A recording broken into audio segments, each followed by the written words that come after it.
ઉત્તરાયણનું પર્વ આવી રહ્યું છે અને આ ઉત્તરાયણના પર્વ નિમિત્તે દોરી વડે લોકો ઘાયલ થતા હોય છે, ગંભીર ઇજાગ્રસ્ત થતા હોય છે અને તે જ અંતર્ગત વડોદરા પોલીસ કમિશનર નરસિંહા કુમારના માર્ગદર્શન હેઠળ પોલીસે નવતર પ્રયોગ હાથ ધર્યો છે. એટલે કે મુસાફરો આ દોરી વડે બચે તેનું રક્ષણ થાય તે માટે સેફટી ગાર્ડ અને નેકબેલ્ટ એટલે કે ગળાના ભાગે નેકબેલ્ટ પહેરવામાં આવ્યો છે. દોરીથી લોકોને મોઢાના ભાગે ગંભીર ઇજાઓ થતી હોય છે, ગળાના ભાગે ગંભીર ઇજાઓ થતી હોય અને તે જ અંતર્ગત વાડી પોલીસના જવાનો દ્વારા પોલીસ કર્મીઓ દ્વારા સેફટી બેલ્ટ અને ગળાના ભાગે નેક બેલ્ટ તેઓને લગાવવામાં આવ્યા છે. ઉત્તરાયણના પર્વ નિમિત્તે મુસાફરોને કયા પ્રકારના નિયમોનું કાયદાઓનું પાલન કરવું જોઈએ તે અંતર્ગત પણ માહિતગાર કરવામાં આવ્યા છે. વાડી પોલીસના પોલીસ કર્મીઓએ સેફટી ગાર્ડ અને નેક બેલ્ટ લોકોને આપ્યા છે. કારણ કે આવતા જતા મારા એક ફ્રેન્ડનો પણ આવી રીતે એક્સિડન્ટ થયો તો એને 14 આવે છે આગળ, જે ગયા વર્ષે બનાવ બનેલો છે.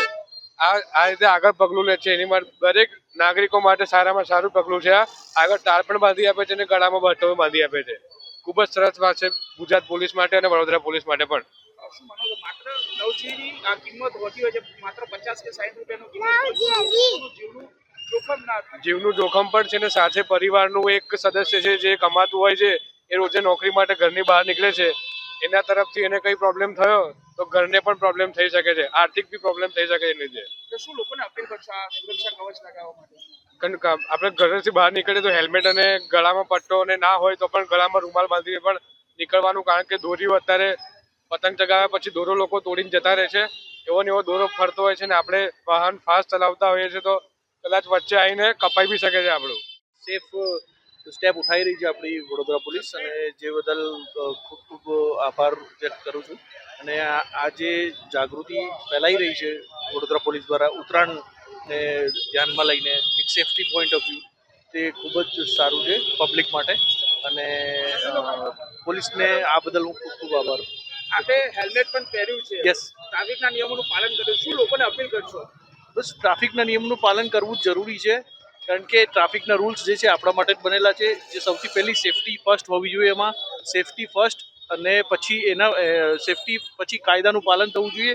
જો આ બંનેનું પાલન યોગ્ય રીતે થાય તો પોલીસને પણ સાથ સહકાર આ રીતે આપણે ડાયરેક્ટલી ઇનડાયરેક્ટલી આપી શકીએ છીએ ને એની સાથે સાથે પબ્લિક પણ આનાથી જો જાગૃત થાય તો એક નવું પોલીસને સપોર્ટ કરી શકાય. અને અત્યારે દોરી પતંગથી ઘણી વખત ગળા પર કાપ ફૂંકાવાના કે ગળું કપાઈ જવાના બનાવો આપણી સામે આવતા હોય છે. અને ધ્યાને રાખીને થોડા દિવસ અગાઉ જે ચાઇનીઝ દોરી વેચવામાં આવતી હોય છે, ચાઇનીઝ તુક્કલ, અને જે ગ્લાસ કોટેડ દોરી વાપરવામાં આવતી તે બાબતે લોકોને જાગૃત કરવામાં આવ્યા હતા.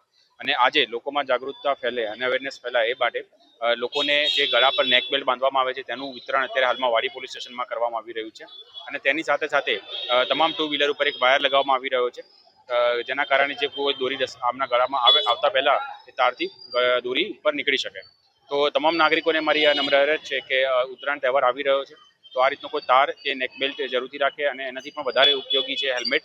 તો ટ્રાફિકના નિયમોનું પાલન કરવાના એક ભાગરૂપે તમામ ટુ વ્હીલર વાહન ચાલકો હેલ્મેટ પહેરીને જો નીકળે તો ઉત્તરાયણ સમયે આ ઉત્તરાયણનો તહેવાર તમામ શાંતિપૂર્ણ રીતે પૂરો કરી શકે અને કોઈપણ જાનહાનિ કે કોઈપણ નુકસાન થાય નહીં.